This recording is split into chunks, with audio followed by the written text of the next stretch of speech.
আসসালামু আলাইকুম রহমতুল্লাহ বরকাত। এখন আমরা যে স্থানে যাচ্ছি সেটা হচ্ছে জাবালে রহমা, অর্থাৎ এই পাহাড়ে অনেক নিদর্শন রয়েছে। তার মধ্যে গুরুত্বপূর্ণ হচ্ছে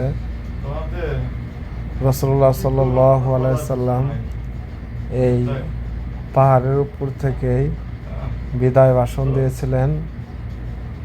আর একটি ইসলামিক ঐতিহাসিক ঘটনা হচ্ছে হযরত আদম আলাইহিসসালাম হাওয়া আলাইহিসসালামের সাথে দেখা হওয়ার পর আদম আলাইহিসসালামকে আল্লাহ তাআলা জেদ্দায় নামাই দিয়েছিলেন এবং হাওয়া আলাইহিসসালামকে শ্রীলঙ্কায়। দুইজনের দেখা হওয়ার পরে সর্বপ্রথম আদম আলাইহিসসালাম হাওয়া আলাইহিসসালাম এই স্থানে আসার পরে আল্লাহ তাআলার কাছে দোয়া করেন, রব্বানা যালামনা আনফুসানা ওয়া ইল্লাম তাগফির লানা ওয়া তারহামনা লানাকুনান্না মিনাল খাসিরিন।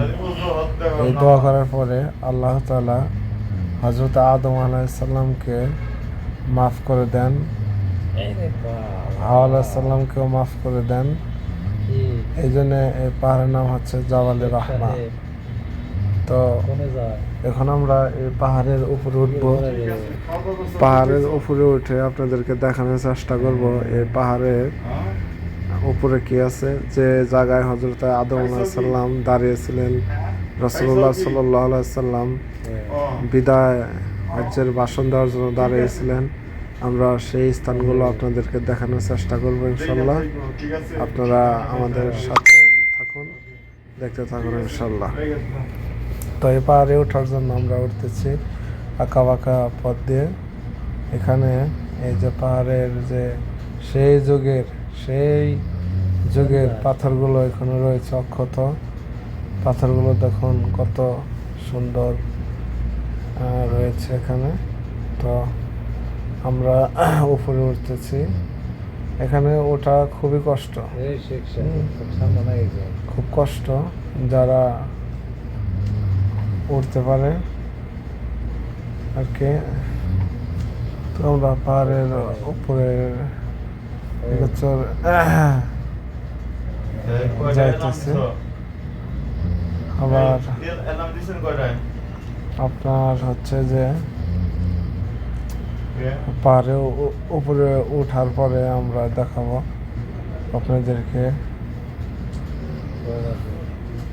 এখানে ওঠার সময় খুব সাবধানে উঠতে হবে, কারণ এখানে রাস্তায় খুব আপনার পা ফসকে গেলে পাহাড়ের নিচে চলে যাবেন।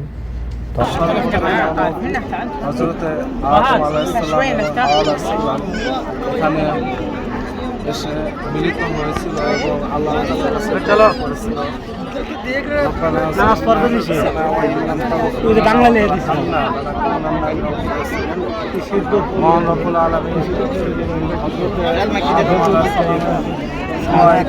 করেছিলেন এবং তাদেরকে ক্ষমা করে দিয়েছিলেন।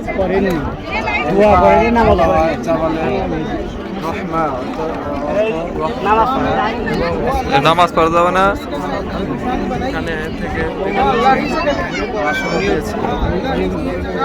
আমরা যারা এখানে আসতেছি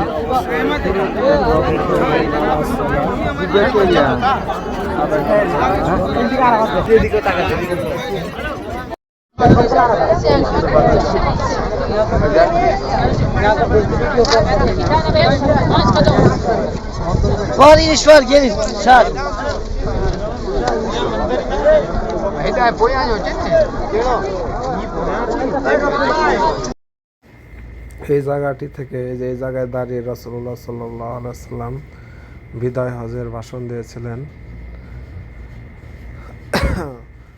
রাসূলুল্লাহ সাল্লাল্লাহু আলাইহি সাল্লাম এই পাহাড়ের উপর থেকে বিদায় হজের যখন ভাষণ দিয়েছিলেন, সাহাবারা নিচ থেকে এই ভাষণ শুনছিলেন।